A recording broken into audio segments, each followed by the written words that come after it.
coming to you here from Adventures in Adversity. And for those of you who are new to the podcast, we've had quite a few stories essentially about how people turn trauma into triumph, turn adversity into adventure, get through all the tough things in life, and we just have candid conversations about it. All right, so Greg, we're going to get into this, but essentially at a very high level, you founded KarmaLoop in 2000 in your parents' Mhm. basement. Super Yeah. cool. You built that up into one of the world's largest online streetwear retailers, Correct. surpassing 1 billion in lifetime revenue. Congratulations on that. You were the Thank you. former president of FaZe Clan. You now run XSET, a gaming company, gaming and beyond, right? All Mhm. sorts of culture, all things that we'll get Media. into, media, all of that. But essentially, I think what's super cool about you is no doubt through all these adventures, all these uh, projects, life changing quests in the business world, right? I'm pretty sure you've hit some adversity along the way. I have. Yeah. So we're going to get into that. I did want to start off by saying I think we have two things in common. We are both, let's see, you've touched in the tech world, obviously, it's Mhm. Silicon Valley. So I'm in that world right now with ServiceNow. And then Mhm. also, I actually used to live in Boston too, where you're Oh at. yeah, where? Yeah. So I was in Cambridge. I was undergrad at I can Harvard see across the Cambridge right over there from Okay, my balcony. you might be able to see my old dorm. It Yeah. was probably wait 22 years ago. Where'd you Um, go? I went to Harvard undergrad. Oh, Yeah. I'm a Harvard alum. Yes, that's what I But that's what I read grad about. school, not undergrad. Yeah, I yeah. wasn't that smart. I will say I was an athlete, so that was I'm sure that's a lot of what I brought to the table because I felt a little imposter syndrome when I was there, but we can What get what what sport? I played softball. Oh, awesome. That's cool. Yeah, so back in the day. But anyway, just wanted to say that. And then, although I'm not a gamer, I will say my producer Jack, his girlfriend, he's gonna be editing this episode. She is a gamer, so I'm kind of Cool. learning all about that. Her name's Nova Neon Live, so I'm like learning through her eyes all about this world. But Yeah, cool. That's awesome. I mean, you'd be yeah, surprised. Almost everyone ages 12 to 34 is a gamer at this point. right? Mhm. Yeah, my son's about to turn 11, and he's definitely into it. So Yeah, anyway, my son is 11 and okay. he's really into it. It's easy when I'm his dad when he has me for a father, but Yeah, yeah. seriously. Mhm. So, Greg, when you hear the word adversity, is there specific things that come to mind, or like what pops into your head when you hear the word adversity? Yeah, I mean, coming on this podcast and knowing we were going to talk about adversity, I thought about some of the adversity that I've dealt with in my life, both in business and personally. Uh, to me, adversity means some kind of challenge or difficulty or issue that you need to overcome in some way or fashion. So, I've had health adversity, mental health adversity, um, business adversity. I had a lot of learning issues growing up, so I had a lot of adversity at school. Got kicked out of a couple of schools, and so I've definitely felt that I've had to struggle a lot at different times. But I mean, everyone, I think you talk to anyone, they have some. There's very few people who would say I haven't had adversity in my life. It's kind of a universal thing that Yeah, we all have to deal with. for sure, for sure. And I think you look at someone like you, right? And I'm sure there's a lot of assumption, like they see where you are now and everything you've accomplished business wise, but yet might not have seen the sweat equity. And I think you said on one podcast, it takes 10 years to become that overnight success. Like Yeah. it's really easy to look at someone like you and be like, wow, I wish I could, and it's like there is a whole lot of stories and a whole lot of, like you were saying, ups, downs that I don't think everybody gets to see. And that's why I appreciate you being willing to open up about that. Hmm. Um, because I think you mentioned like mental health conversation. Let's just start there. I'm sure you talk a ton about business, but I love that you brought up mental health Hmm. because you're a successful businessman. You're also a human being. and that means you have both physical and mental health. Take me through any mental health adversity you've had and what has helped you get through that. Well, I'm sober, and Congrats. thank you. Yeah. It'll be 5 years in May. Prior to, and then I went through a period when I was relapsing, and off and on, some do a year, and then before that I was 9 years sober. So, and it's something that never goes away. You got to constantly, address it, and I Yeah. do AA, not as much as I probably should, but I definitely still do it. It's an important part of my who I am. And I think there's a lot that goes into being an alcoholic. I think there's family trauma type stuff, and learning disabilities, and then there's genetics. Obviously, on my grandmother's side and my father's side, there were 9 brothers and sisters, and 7 of them died of alcoholism. So, it's definitely something that runs in families too. So, you know, um, my sister was an alcoholic. She's from the same genetic background. My parents aren't alcoholics. Grandparents, yes. But I definitely wouldn't change it. It's been a very important part of my life, and a lot of negative. But ultimately, I think going into AA and having self awareness as well about you know how important it is to understand what you can control and you can't control. It's very valuable in business too, right? Mm, Especially if you're an entrepreneur, because there's going to be a lot of stuff you can't control, and there's going to be a lot of stress, and you could barely have enough time to focus on the things you can control. So, really knowing where you can make a difference, and where you have to kind of go with the flow is very valuable from a business perspective. yeah, for sure. It's a really good point. And thanks for opening up about that. I always appreciate just the vulnerability when anyone shares like a recovery stories. We've had a lot of people in recovery on the podcast. And I think it's just more and more common where friends I have or guests I have are just like, I'm not, this is not for me anymore. Or like for whatever reason, alcohol, drugs, like just not adding anything net positive to your life, you know? That So, was true for me for a very long time. I mean, I definitely started. I started drinking when I was a young kid, like 8th grade or something like yeah, that.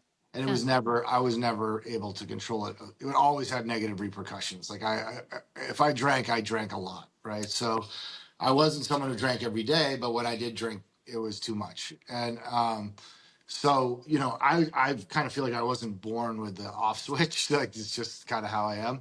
yeah, Um, and I think there's nothing wrong. I'm not ashamed of it. It's just who yeah, I am. And I yeah. think it's everyone has you might have gout, or you might have autoimmune disease, you might have whatever, and some people have alcoholism, right? So the Mhm. problem is alcoholism. There's a lot of behavioral issues that can be embarrassing or create people to feel really like, wow, this guy's a crazy person Yeah, yeah. and saying that in the nicest way. But fortunately, I didn't have a lot of that. I had mostly just people worried about me, and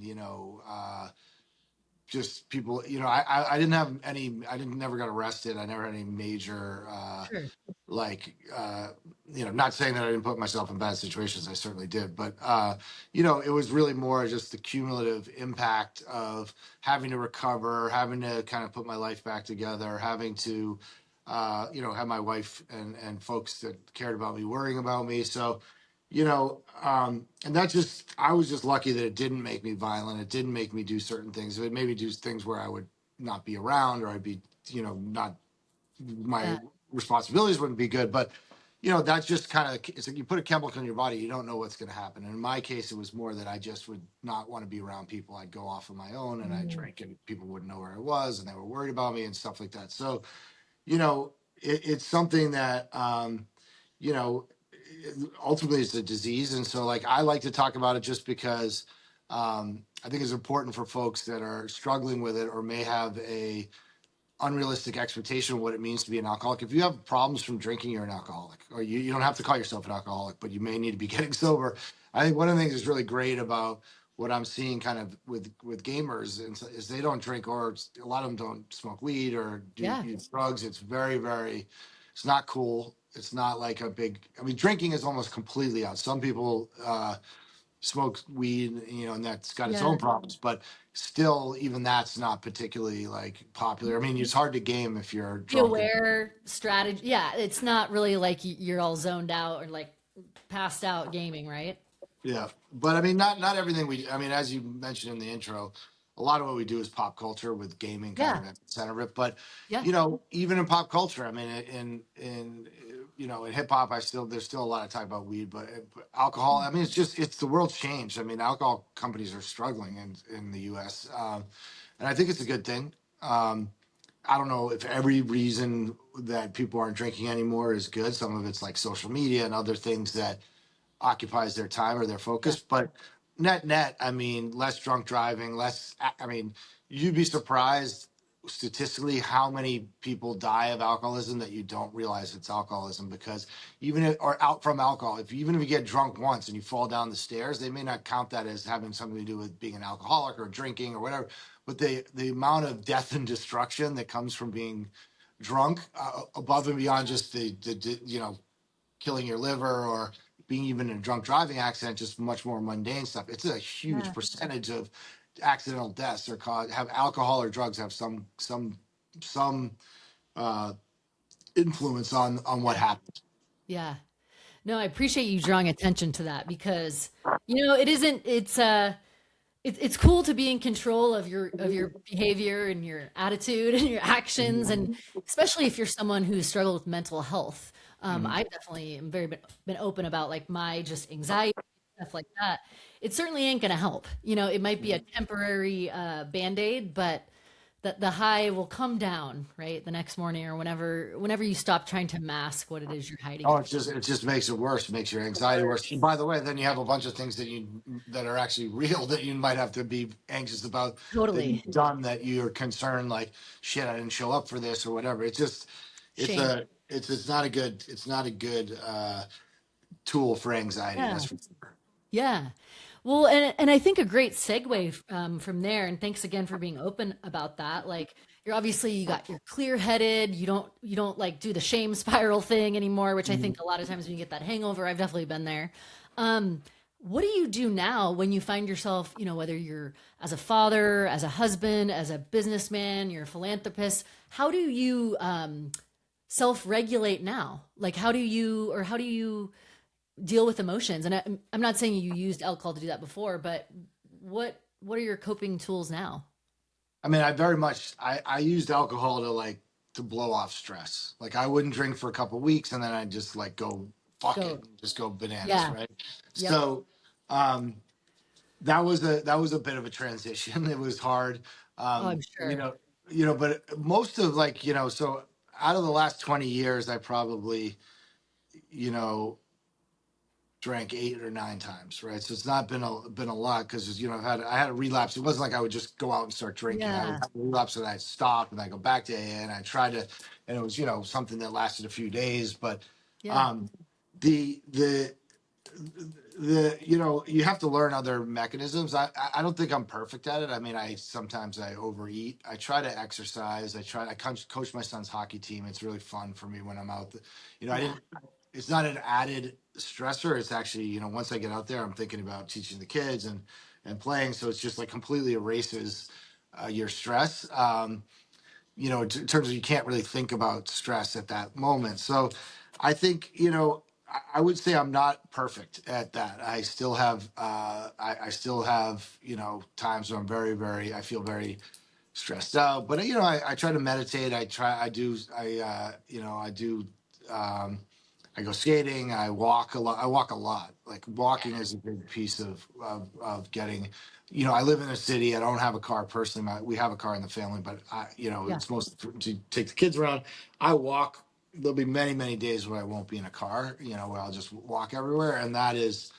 I can't tell you what an absolute pleasure that is, and how crazy it is that we built this country so that no one can walk, where I can literally go to CVS, I can go to the grocery store, I can go to the tailor, I can go like anything I want to do. I can either take the train or walk. And Yeah. that to me is like one of the biggest privileges of having having some success and living in a place where I can do that. And like, yeah, because I mean, for me, when I lived in LA and I lived in LA for 5 years, I purposely lived in West Hollywood because, so I could walk. And Yeah. then when I had my startup, I just had people come to me. I had already had some success, so it was a different than like the first start. We were trying to prove Yeah. yourself. So I'd be like, hey, look, if you want to meet, come see me.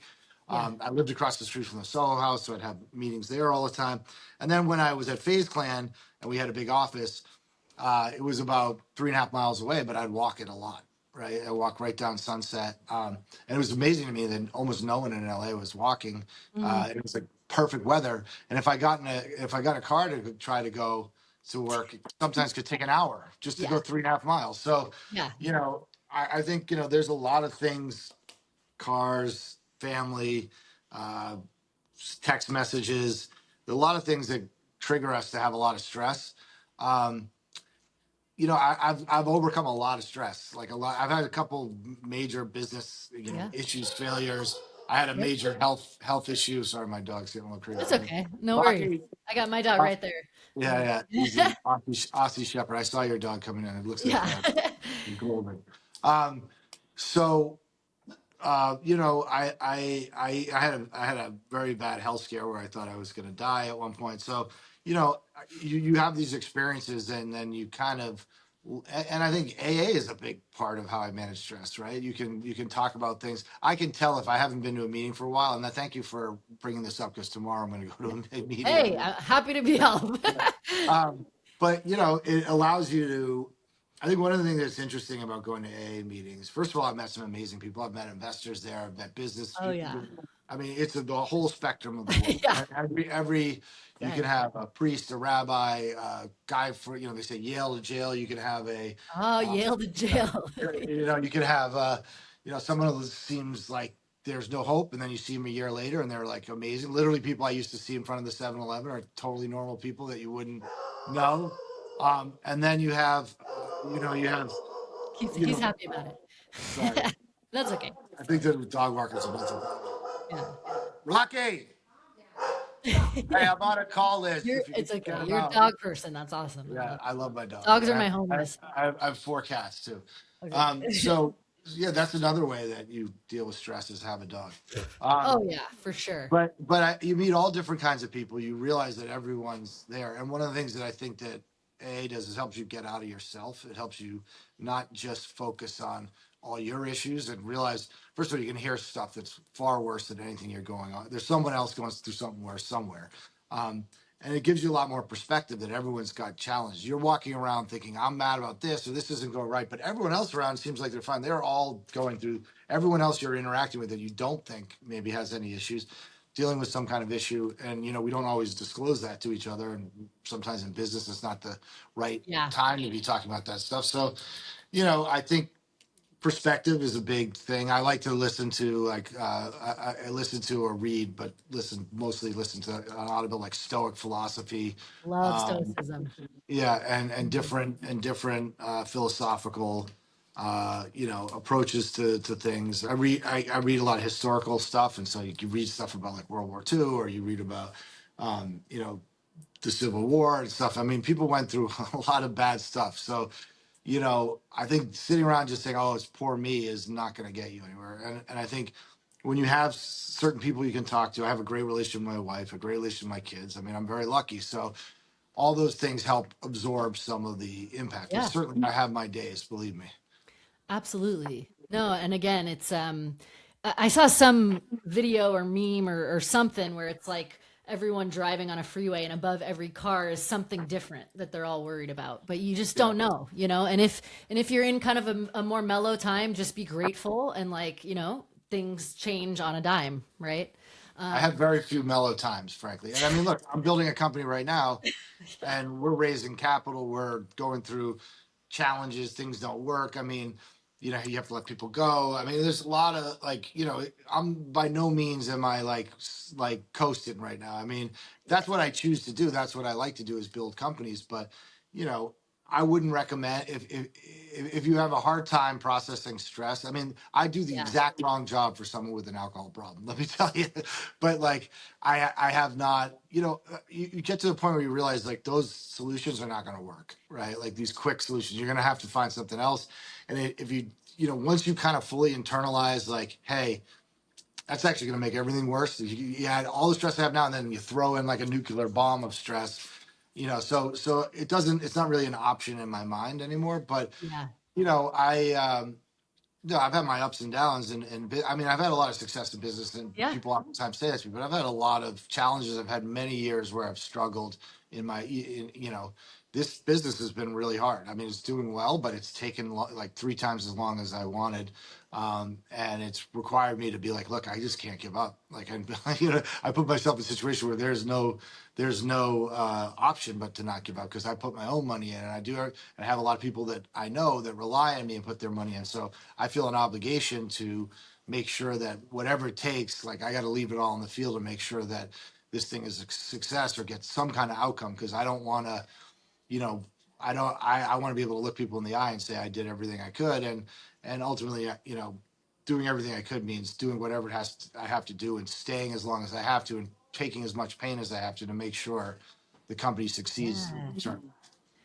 Well, I love your attitude, and you were talking about this on another podcast too, just about the willingness to like put in. You're not asking anyone to do things that you wouldn't do. You've put in the time. You pay your dues, but you said you were looking for people who want to go the extra mile, right? Like and I think what you said, leave it all on the field. My dad's like East Coast, born in Buffalo, New York. My mom's South African, so I got like a Yeah. huge mix. But he's like, Brie, no bullshit. Um, Leave it all on the field, right? Like you really have to be tenacious, right? Like nobody's going to feel sorry for you in business, right? No, Like no one gives a shit. Like no no one one cares. cares. Like when I'm in there, and it's lonely sometimes being the CEO or the founder Yeah. because you really don't you can't really complain to anyone. I mean, I talk to my wife a lot, but she'll say things to me like, "Hey, well, you did this or you shouldn't have done that." So, if you're in business, and you're the CEO, you got to kind of just swallow the stress a lot because the fact is like there's no one. At the end of the day, you chose to be an entrepreneur. You chose to do this. There's no one's going to really feel sorry for you. Or look, I call my dad. I talk to my wife. But they'll tell me like, well, you're saying that, but why did you do this? And now you're dealing with that. And so Mm, that's yeah. the facts are, but it's very hard when you're an entrepreneur. It's very hard to make all right decisions. There's always going to be someone who's like, oh, that was stupid. Why do you do it? If I was the boss, I'd do it this way. Well, like, what companies have you started actually? I Yeah. mean, I have a lot of people lecture me on the investment side who are investing other people's money and never started a company in their life, right? So it can be frustrating, but you got to kind of you have to can't be bitter. You have to understand like the world is the way it is and like all that's great, but you still have to be successful. You still have to find a way to succeed. Yeah. Yeah. How do you think how would you describe your leadership style and who are like your mentors, hey, that's a good leader to me? Yeah, so my leadership style I think is um I definitely lead from the front. Like if there's been times where we had to hold pay I'll be the first one to do it. I put a lot of our own money my own money into the business, so I'm taking big risks. A lot of people say, "Oh, don't ever invest your own money in your business." I go completely the opposite direction, which is for better or worse. But Yeah. because if I see like something needs something and I can't provide it some other way, I'm going to do it. Like I'm all in to do it. Yep. So um, I like to think I listen to folks and I delegate, and that I'm a positive leader. Uh, and I've definitely gotten a lot of people to follow me through really crazy situations to get to the other side. I think as a leader, sometimes I'm incomplete in my communications. I can get really stuck in like one thing where I like to do a lot of the work myself as well as a founder, Yeah. and like, sometimes I forget about the flock and I'm worried about what I'm doing. And so you need to find that balance where you're taking care of the employees. I think if you ask my employees, they would say he pushes us too hard sometimes. Right. I'm very much like, I'm very clear with my employees, like, or folks that join the company, is like, look, I believe in the concept of work life balance.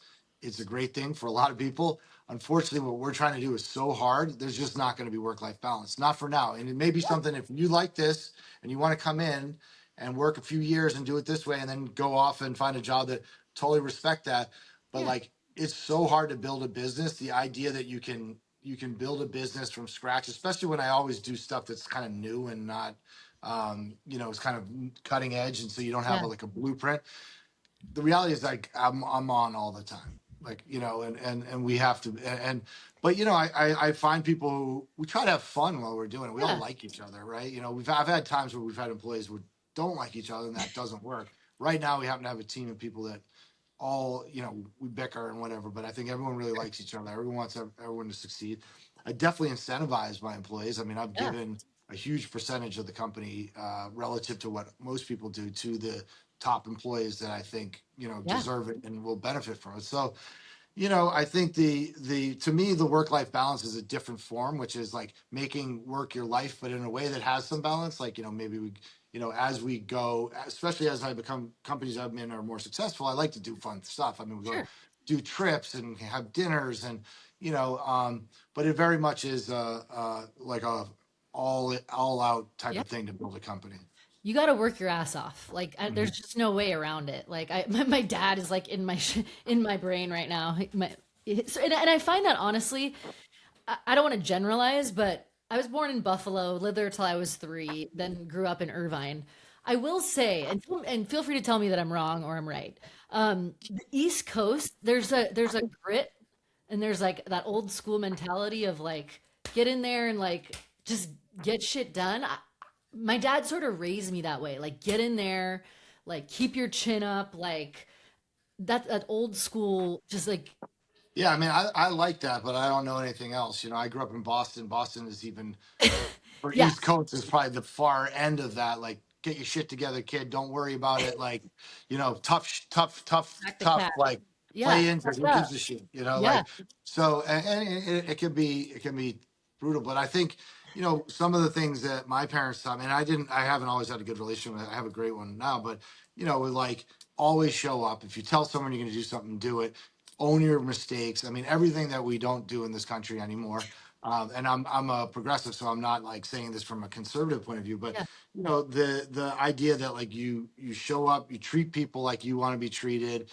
You don't have, if you need to take the garbage out and you're the CEO, you take the garbage out. It's not even a question, right? And which I do still that's great. often, or Yeah, I pick up stuff in the office or whatever. Like, you can't be too good to do anything, right? And sometimes there's been times where I had to raise very small amounts of money just to keep the lights on for a sec. And I'm dealing with very small time people. And then I'm like, I've done a deal where, someone wired me, 50 million bucks in an investment. But I'm also trying to raise 25 sometimes, and you have to treat them all the same, and like, there's times when you're in those positions where you're kind of struggling, and you kind of need whatever you need to do to keep the lights on, and you're gonna, borrow, or you can't get discouraged and be like, wait a second, I was in the room with this guy, or I worked with Jimmy Iovine, or I worked with Pharrell. These are both big yeah, folks that I've done work with and I know. And now I got to go to this guy who's going to lend me, like, 75K. And look, how the mighty have fallen. But you just can't think about it that way. You got no, to think about it like, I got to get as long as you're not breaking the law, do what you got to do to get the job done. Because ultimately, if you're too good to do something, or too, I've been too high to do something in another realm, you're ultimately going to fail. yeah, oh yeah, oh yeah. And real talk on that note, like you went to Harvard for grad school. I Yeah. was undergrad. I will say, like, there was, and again, I'm not trying to like knock. I'm just being real. I think the part of like the I'm too good for this, or I'm from this school, so that part for me is sort of like I look at the opportunities for education as like something you should be grateful for, but it doesn't necessarily be like, hey, I have a degree from Harvard, so like, what's up? It's like, Yeah. you know, uh, sometimes I'm like Harvard, and people are, and you're like, no, I'm not. It's like, I don't Yeah, know. I I mean, just don't. the two sort of elite areas I've been in, because I've had, for me, it was actually a doubly amazing thing that I went to Harvard, because I had a lot of problems in high school. I was like a troubled kid, and then I somehow Yeah. turned it around. And so there's always a joke, like, in people who know me, like, well, how the hell did that happen? But and then I got into Y Combinator, which is equally a prestigious, Yeah. 16,000 businesses apply, 100 get in, or whatever, a cohort. Yeah. And those things are valuable, because when you're Sure. raising money or when you're trying to Yeah. get doors open, you use them. But ultimately, like, I don't like to. I actually went through like sort of a love-hate relationship with Harvard, where I didn't like it for a while. As I've gotten older now, I really appreciate the fact that, with all the sort of everything that's projected on Harvard, as being this like elitist institution, there's a lot of people that aren't like that there, and there's a lot of people who just want to be around the best and the smartest and whatever. And then the best of the smartest aren't all just at Harvard, but Sure. and I felt like at Y Combinator too, people were very. You had that guy, Michael Siebold, who was my cohort leader, wound up being the CEO there. He was one of the four founders of Twitch, and that guy started Airbnb, and like there was Yeah. so many like massive people in the Silicon Valley world, and the ones that were involved in Y Combinator areas. But I think if you weren't kind of like this type of person, you probably wouldn't have gotten involved to begin with. Very much were like humble, wanted to Yeah. help entrepreneurs. What we're accessible. We're not like, hey, I started this company, I'm the best. Now you run into those people at Of course. Harvard and in Silicon Valley for sure, Yeah. that are just real dicks, basically. But Yeah. there's a That's, lot of people who actually the good parts of those institutions, which is trying to like, I mean, Veritas, like truth, right? Trying to find the most yeah. you know most best and pure answer. There's a lot of people there. My dad's at Harvard. He's in medical, uh, in the medical system. He didn't go there, but he's Yeah. and like they do incredible work, right? He's a scientist, and it's a Harvard affiliated Sure. uh, teaching hospital, and the doctors there, a lot of them are not like what you would think in a stereotype, like with a pipe or like and a bow tie. They're Smoking people who jacket. really just want to solve problems. Yeah. Yeah. No, totally. I just thought it was interesting whenever I hear someone has a Harvard connection, I always like to hear about the experience because it was an interesting experience as a younger person. I wish I could go back now with a little bit more of the spine and confidence, not when I was 18, but you live and learn, right? Let's talk about, we talked about kind of like different personas in business. And you're obviously a real authentic guy. And everything Thank I'm you. learning about life and research and psychology, it's The all dog about, wants to go out. oh, hold on. Let me, Boba, come on, man. Okay, go on. Thank you for I have that. her back. He's gonna, Um, yeah. Oh yeah, he's gotta like bark at a squirrel. Um, it's all about authenticity, right? When you're in business, right? I mean, we'll talk personal too, but tell me how that plays into how you conduct yourself as a leader, how you do deals. Like, how does authenticity play into that for you? yeah, I mean, I think this authenticity is really important. And I think part of the reason I've been able to do some stuff that's really hard, or kind of pull out wins, is I'll be like, shit, I'm fucking scared. I don't know what's going on. Like, I need help. And I've had Yeah, you asked me about my mentors. I've had, when I started KarmaLoop, I was able to get a guy who was Sam Gerson, who was president of Filing's Basement, was like a retail legend. I got this yeah, other oh guy, yeah, Frank Esty, to invest, who started Marshalls, and then more recently, I would consider her one of my mentors, is Mindy Grossman, who was the CEO of Home Shopping Network. She's been just an yeah, amazing supporter.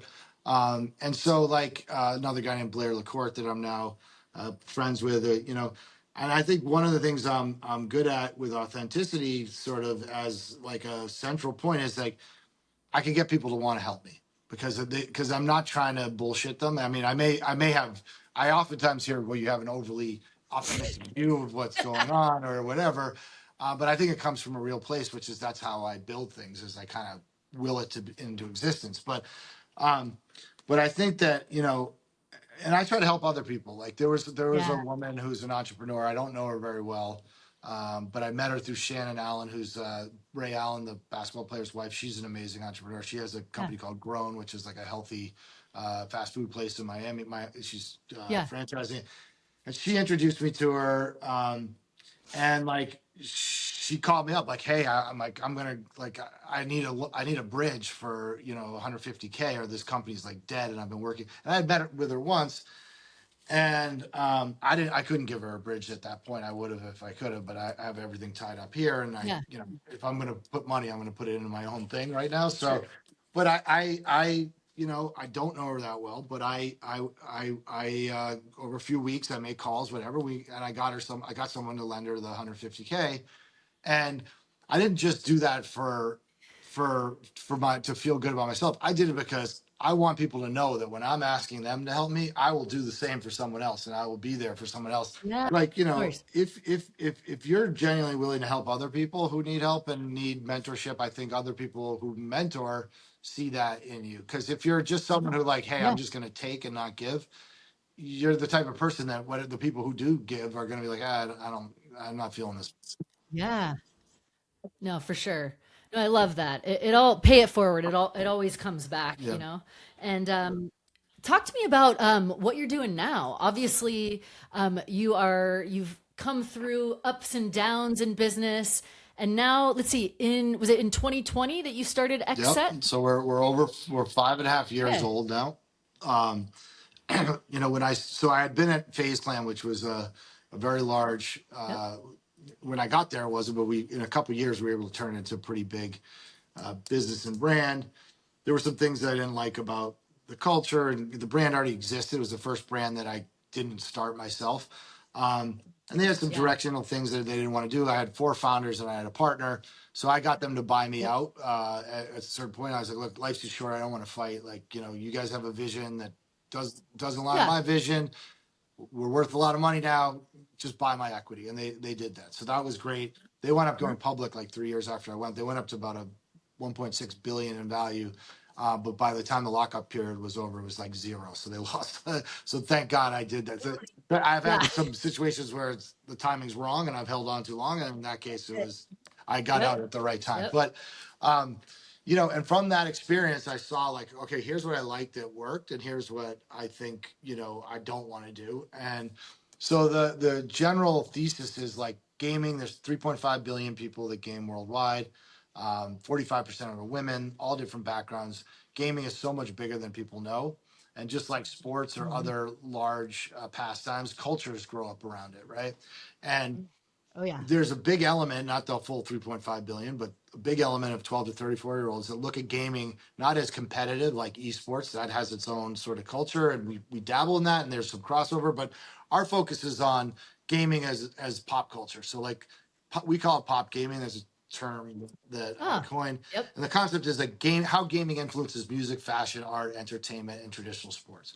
So we have a bunch of content Mhm. creators that are under our umbrella. We didn't know exactly how we were going to do this, but we said a brand like Barstool, Bleacher Report, these ones that I just mentioned, they need to Yep. exist for gaming. And so over time, we started doing deals with the NFL, the NBA, the Boston Red Sox. So it started with sort of sports teams, and then got to a point where we were able to do deals with Samsung, Spotify, Gatorade, Nike, McDonald's, Amazon, Google, NBC Universal. So I mean, and these brands wanted to work with us because we have the eyeballs and attention of millions of 12 to 34-year-olds with sweet spots like 18 to 25. And they need our audience like they need oxygen. And traditional media is dying. This is where people are spending their time in this age group.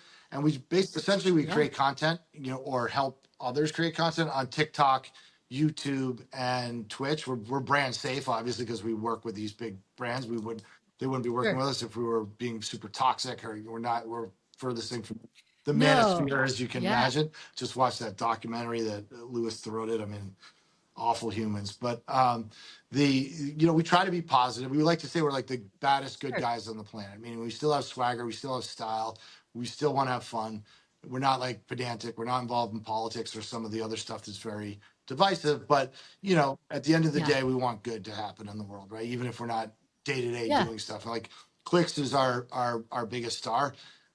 He's he raised I think $110,000 for Dana Farber. Recently did the marathon walking was the second highest fundraiser, gives away PCs to kids. Like, there's an Yeah. element of like, we want to have good impact, right? Without being like, goody two shoes either. So, um, and I think like that's resonated with people over time because we are different than a lot of the folks out there. And we've also got a bunch of celebrities that game with us, like Lil Wayne, Ozuna, Sway Lee, Yep. T Grizzly, folks from the NFL, the NBA, because they're all authentically gamers, right? Like, and they like gaming culture. They just happen to be famous or known for other Yeah. reasons. So They're like passionate. Yeah, so totally. we're at the end of the day, we're a media brand. Gaming's our hook, but ultimately, like we touch anything we think's interesting, and we're Yeah. really just getting started. I mean, you have to. The reason why I was able to help make FaZe Clan really big financially quickly, they didn't have any revenue when I got there, and 2 years later we're at like 36 million. Um, was because they already had built an audience. I didn't build their audience. They had built an audience. They had built a fan base. They had millions of fans when I got there. They hadn't monetized them. They didn't know how to do or Ah, business. But so what we've done over the last 5 years is, the last four was just getting people to know who we are and building an audience and getting people like Clicks and Mr. Savage and Frantic and T Grizzly, some of these folks to want to work with us and want to start building stuff and start being associated with the brand. So now we're at this very interesting inflection point where we're very well known. We're hmm. definitely like have some first mover advantage on a lot of stuff. And we're starting to now really monitor. We just signed a huge deal with a tech company. We're not signed. Today we got approved. We still have to get it signed. That's like game changing for us. So today is a historic day in XSET's history. So you're talking to us on that day. But yeah, we're still always out of money because we're growing and we have to invest. So I deal with that on a regular basis and it's stressful. But I mean, at this point, we're really at the point now where within the next couple months, we'll have a lot of people who'd want to invest in the future of the business because it's really starting to become really evident that we're gonna be a big deal and that Yeah. our goal is to build a company that's my company KarmaLoop, the first company I started, like the highest valuation was about 300 million. FaZe obviously got 1.8 billion, but I don't think it was real. But when I exited, it was around $400 million valuation. This one we want to get above. We think that we have the capacity to get it to be a billion plus youth media company. Not that that matters that much, but I Yeah. think that that's how big this market. This is how this stuff is That- staggeringly big. This audience Yeah. and this community. Well, and it's super cool to the way you talk about it too.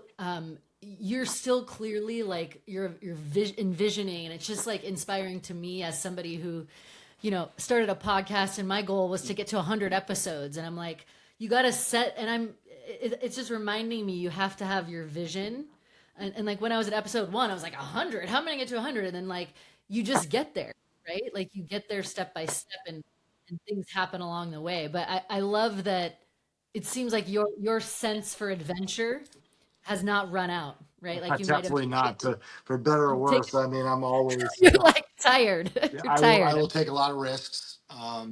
You know, a lot of things I'm not good at. One thing I am kind of good at is like I see things that are happening in culture that I'm like, it's obviously this is what's happening, and no one sees it. And then by the time, like we had a marketplace in 2006 where we were selling like we created a Karma, did 35 million bucks. Like that was new. No one had done that. It was just something that happened naturally because we had all these small brands who wanted to sell on our site. We couldn't carry their inventory, so we just made this thing, right? I mean, there Yeah. was eBay, but that was always before that. Marketplace had all been auctions. We were the first e-commerce site, as far as I know. I haven't heard anyone dispute this, that had a YouTube channel. Like we had videos on YouTube that was doing like 50,000 views. That were doing when there was like 10 million people on the whole platform, right? And we were just a little early, and Karma kind of when it got into some trouble in the end, and we weren't able to see it fully through. But I mean, the channel, all the content's still up. It's good content, and some of them had Yeah. millions of views on the stuff. It was KarmaLoop TV. We were doing live streaming in 2010 where there was no live streaming platform. We did a deal with a company called Livestream. That's how early it was. We did Hmm. CNN and Fox News and all their live streaming. We just put the streaming thing on our website, which was one of the most visited websites. So we got a lot of views on it. So like, to me that it's so obvious that this demo that's consuming content in a different way, that there's so much value here. But I've had such a hard time, I've convinced enough people to invest in us to get us here, but so many people just don't see it, and and they're starting to now. But it Yeah. was amazing to me how little interest we had from so many investors in the earlier days, who just got, this isn't going to work, or they thought we were esports or whatever.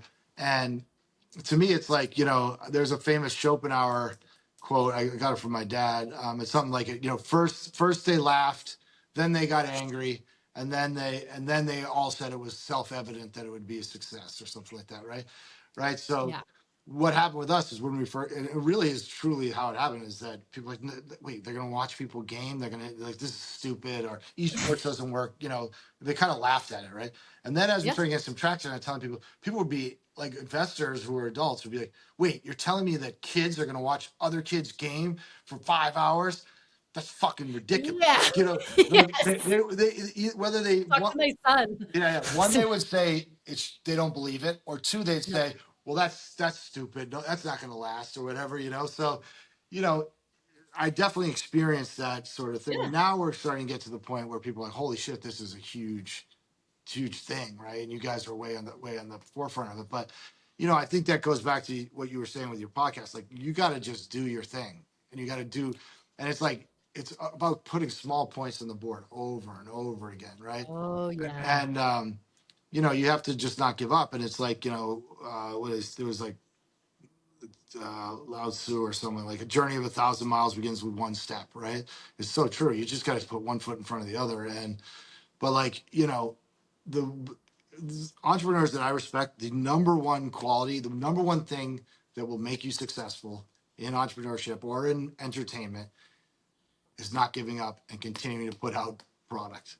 Because it's not about who's the smartest, who has the best idea. It's really about who can take the most pain, and who can have the most belief in their vision and get excited to keep doing stuff over and over again when they're getting slapped in the face, or the door Yeah. shut, and you feel completely like there's no way this thing's gonna work. You're lonely, and you're like, what am I doing? This is a disaster.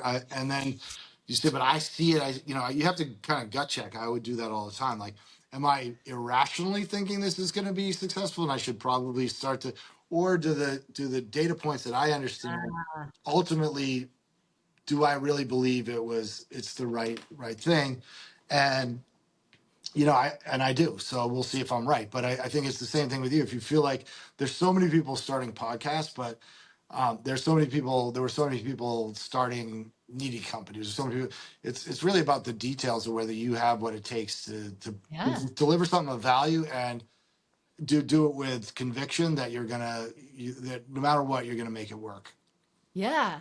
No, I love that. And I'll keep that in mind too, because like it's I'm in it for the long game, and I'm definitely changing in the process, and it definitely makes you uh figure out who you are, and then I've talked to, probably, this will be episode 88, and about 60 of those have been interviews. 20 are just me kind of like, popping off on all kinds of things. But um the people who are succeeding, they're not stopping. Like, that's like you said, they're in motion, right? And then when they need help, I think it's important to call out, like, when you need help, you ask for help. Like, hey, I'm freaking out, man, or like, I'm Totally. spiraling, or I need to go to a meeting, or I need to take a walk, right? Yeah, I mean, I think that that's the other thing when you talk about authenticity or whatever. Like, people don't want to invest in entrepreneurs who think they're doing everything right. It's totally fine to be like, look, I got a good idea, but I'm fucking everything up. I got to figure out how to get. I need to get. I still believe this is the right way to do it, but I got to figure out how to get there. And this is the right thing ultimately, but I'm doing it wrong. Help me. And, like, people respect that. Your staff loves it when and I don't do it as a gimmick, but, like, there's sometimes, like, guys, I totally fucked up. You guys are right. Like, this wasn't the right approach or whatever. And I Yeah. think I think I just want to do the work. Like, I just want to get stuff done, and I don't want to. I don't care about, like, posturing or being the smartest guy in the room or any of that stuff, because ultimately, like, that's a lot of work. That's not part of your mission, right? You got to do a lot of Totally. stuff to keep up Yeah. appearances, and and ultimately you also make mistakes because you're trying to pretend like you know what you're talking about, and then you really don't, and something goes wrong. People can tell. They're like, they know when you're being authentic, right? Yeah, and I'll Um, oftentimes they'll, I'm not good with like uh different jargon and stuff like that. And I'll be in an industry for I've been in media or fashion for a long time, and someone will say something that's like obvious jargon, and I won't remember what it is, like the DT212 on the X, and I'll be like, "What does that mean?" And they'll be like, "Direct to consumer," and I'm like, "Oh yeah, yeah," just but like, why not just ask? yeah, Yeah, I good. don't care. Like I know I should know that, but I don't, and my track record speaks for itself, so I don't have any problem looking dumb No, sometimes. yeah. That's another good reminder. Yeah, to just ask the question, right? Well, I know we're coming up to almost the top of the hour here, and I know you are a busy guy, and I first just want to thank you. I know you've got a lot going on, and I appreciate you stopping by this podcast. And I'm going to put a link to all of your awesome ventures, to all of your companies, everything that you got going on down in the show notes. Mhm. Greg Selkoe, is there anything else you want to leave us with in the spirit of anyone out there who's going through adversity and might need a little pep talk?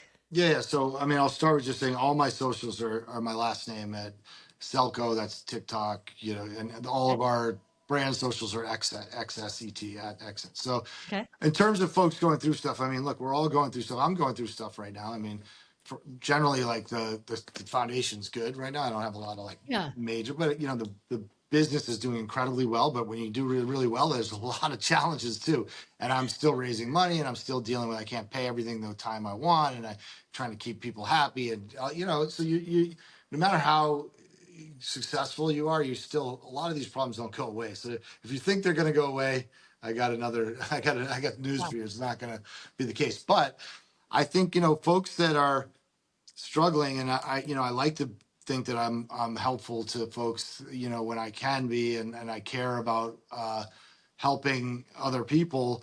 I think I would say think about what's really important in life. Think about how far you've come, right? So the most likely you may be trying to do something, but if you look deeper, you can see patterns and things where okay, this stuff's starting to happen. You don't necessarily always see uh, some of the data points are lagging indicators, the more obvious ones. Ah, And there's little ones in there saying, "Hey, well, yeah, I'm not making any money now. I'm not doing this, but I'm starting to get a lot of fans, or I'm getting a lot of. I'm reading these emails where people really love what I'm doing.